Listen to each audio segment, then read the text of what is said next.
While I have long enjoyed Eiichiro Oda's storytelling, Kuma'S flashback is in a league of its own.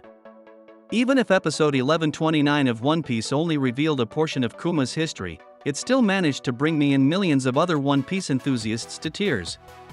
The episode's first half is a thrilling depiction of Saturn's demonic abilities, but the second half is an emotional roller coaster for which I was completely unprepared. The narrative complexity of the One Piece episode may be attributed to the tragedy in Kuma'S life, which starts shortly after his birth. In addition, it draws attention to the brutality of the celestial dragons, who are worshipped as deities in the One Piece universe. Like a surprise sucker punch, the persistent shift from the misery of Kuma'S tragic past to the darkness of the One Piece universe, as represented by the world government and the celestial dragons, struck me. Over the last several years, I have come to terms with the fact that, despite the popular perception of One Piece as an enjoyable and exciting voyage, it can occasionally be quite gloomy. Eiichiro Oda has a propensity for abruptly changing the tone of the narrative, as seen by the tragic loss of Going Merry in the sob-inducing depiction of Tama's story. However, based on the tears I cried after viewing One Piece episode 1129, I can confidently declare that Kuma'S flashback is the saddest storyline in the entire series. Bonnie stabs Saturn in the opening of One Piece episode 1129, blaming him for the horrors that occurred with her father, and the episode picks up where episode 1128 left off.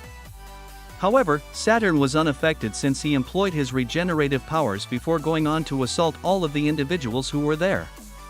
The scene then switches to Luffy and Kizaru lying on the ground, defeated after their prior fight, as Saturn demonstrates why he is the most evil foe in One Piece. Even though the focus of the episode was meant to be on Kuma and his history, I was happy to see that it continued to pay the necessary attention to the current storyline. The move from the Egghead conflict to Kuma'S history via Bonnie's point of view was even more surprising to me. The emotional aspect of a father-daughter relationship that made me feel sorry for Kuma even before his tale began was brought out by the hazy but full animation. After that, the One Piece episode switches to Kuma's parents, who are happy as their son is born and enters the world with a grin.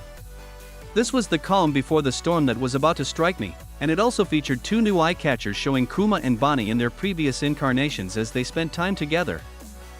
Overall, the first half of One Piece episode 1129 provided an excellent introduction to the flashback of the year, which completely transformed the mood of the Egghead Island arc. The second half of One Piece episode 1129, which was more depressing than a stray dog abandoned outside in the rain, is now the subject of our discussion. Due to their bloodline as a Buccaneer, Kuma and his parents are taken into custody by world government authorities at the start of the second half. I think the One Piece chapter does a wonderful job of illustrating how Kuma's ancestry turned out to be the worst curse for him and his whole family. The tragedy begins when Kuma and his parents become slaves for the celestial dragons.